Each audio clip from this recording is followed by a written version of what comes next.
Apa saja keterangan ahli yang paling disorot dalam persidangan hari ini? Kita tanyakan kepada jurnalis Kompas TV Dian Silitonga di Pengadilan Negeri Jakarta Selatan. Apa yang Anda cermati soal keterangan dari ahli balistik dan ahli poligraf ini dalam persidangan hari ini, Dian?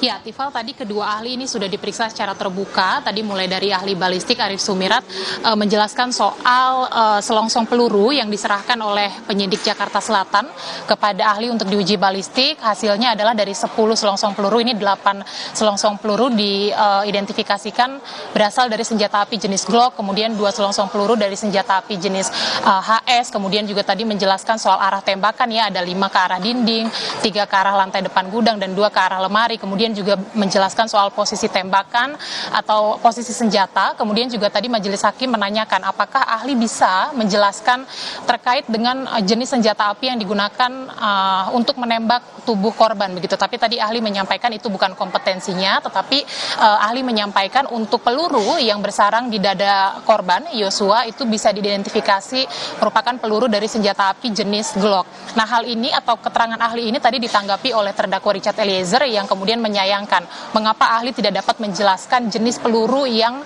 ditembakkan ke kepala Yosua. Nah, kemudian selain ahli balistik, Tifal, tadi juga ada ahli poligraf yang diperiksa juga, Aji Febrianto, menjelaskan soal hasil pemeriksaan poligraf kelima terdakwa. Sudah disampaikan tadi sebelumnya bahwa 3 terdakwa ini hasilnya terindikasi tidak jujur. Yang paling banyak indikasi bohongnya adalah Putri Chandrawati dengan poin -25, kemudian 2 terdakwa lainnya, Richard Eliezer dan Ricky Rizal, ini terindikasi jujur. Tadi juga ahli menyampaikan bahwa pemeriksaan poligraf ini memiliki tingkat akurasi ambang bawahnya 93%.